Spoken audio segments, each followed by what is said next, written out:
mandato po ng saligang batas sa pagdating sa kalusugan is dapat may pinagkaisa at komprehensibong sistema ng kalusugan. A unified and comprehensive system of healthcare. Is there such a system in place? No, there is not. There's no study that shows us how many hospitals there are and who has access to hospitals. You go to provinces na 3 oras before a person gets to a decent hospital. If I become a member of the Health Committee in the Senate, I will definitely propose a unified study of all our health institutions. Firstly, to study each province, what's the nearest hospital?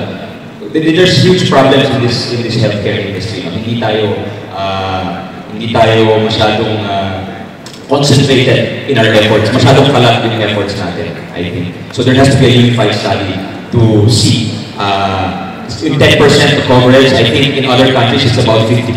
So dapat kailangan mas lakihan po yung coverage ng PhilHealth. And they have about 8 billion in reserves, I think. You can put that to good use.